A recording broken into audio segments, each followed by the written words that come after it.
family courts are insane. There's a lot of really, really bad incentives that women who are on their way out can try to strive to get and extract from this man. I get all of those things. If the biggest hurdle for you is the family court process, the child support and all this other stuff, you can come up with a life contract where it's just between you two and you can cover every single domain of what your life would normally have been impacted if you two got married and have it in a contract. But because it's a life contract, you can set it up to be renewed every 3 to 5 years. So if she's on her good behavior and she's on her last year of her lease, you get to renew that contract. We can make some new changes. But when you put it in the state's hands, no wonder your view of marriage is what it is. And I agree. Like I from a logical standpoint, I agree with you. I agree with all these men. Well, adapt. Instead of being like, I quit, I won't deal with women, I won't do this, I won't do that. Unless you want to be a genetic dead end, this is a potential alternative that perhaps you haven't thought of. What you think? Well, I think that modern marriage is just cosplay.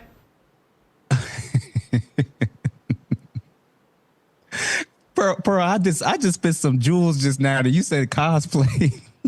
No, I'll get to him. Okay. Because why is the bride in white? Like, uh-huh. But I don't really see because the life contract, I mean, that's not going to hold up in court. No, so when I say lifestyle contract, everything that we're contractually agreeing to in terms of assets, finances, who's paying for health insurance, these are things you two as individuals can just do. We can establish a contract with lawyers over anything. Yeah.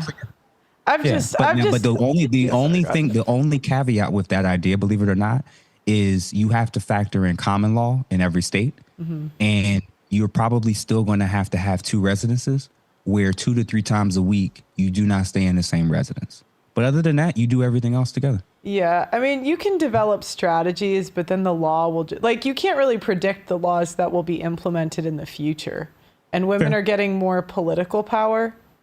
And women are the major voting bloc that politicians are catering to. So you can't really predict the future. The other thing is, too, just so you know, I've interviewed men that have had just every type of strategy imaginable. Like, that's how I don't know if you saw the intro, but like the divorce documentary. I had a guy literally go to his like Secretary of State or I don't know, whatever it's called. However you get a law changed in the state. Yeah. And his kid got transitioned, like his kid, like, and he did. And so, I would feel bad almost encouraging men to get married because, there's a percentage of them that aren't going to make it out alive. It's just going to happen, Listen, I'm as a person who's gone through it all and is married now, I'm the first to say marriage isn't for everybody. Marriage, I would even argue, isn't for most people, men or women. Mm-hmm. But the secondary thing that I didn't bring up is a lot of women if you mention the abortion rates being as crazy high as they are, a lot of women will not give men access to children without marriage. So men that are choosing to opt out of marriage and still figure out a way to have children, I feel like you're statistically setting your child up for every major disadvantage. That doesn't mean that you're guaranteed with it being in a marriage, but you're just almost guaranteeing every statistical disadvantage when you skip the marriage step and say, but we're still going to do the kid thing. So there's definitely pros and cons, but I'll let you have it. Well, I just think you're not that guy to her. Like every girl has a guy she would have a kid for outside of marriage. And if you're like, believe me, I know. So it's like, the other thing I wanted to, did you still want to go on with that, or did you want to go to another black pill? No, you can go to another one. It's fine. All right. So, all right.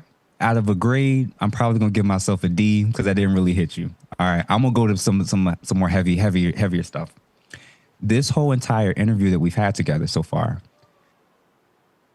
black pill from a male lens, it's like they almost can't find almost anything positive or redeemable about women, especially in the West, right? Mm-hmm. They feel like we're cooked. Society is crumbling. We're just waiting for the species to die off, and women are a huge part of the blame for it. Fair. One of the biggest gripes from myself and men that are pointing out about third and fourth wave feminists and feminism is that the representatives of it, the women that identify with that, can't see any good in men. They say men are dogs, men ain't worth nothing. If I choose a bear, but if I was in the woods, I choose a bear over a man.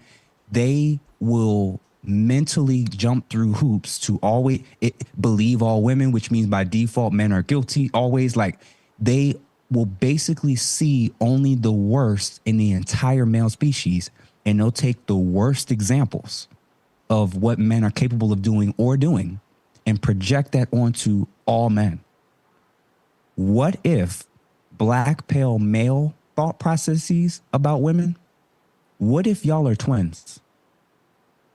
Think of how you feel, what you think of how extreme, how these feminists, and especially the extremist ones, how they think and talk about men.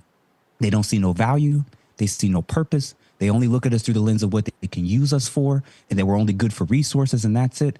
When men or people who have a black pill mindset basically say women are only good for the holes that they have and nothing else, I think we've morphed to a point in this conversation where black pill is starting to look and sound like the equivalent of third and fourth wave feminists with how they see men.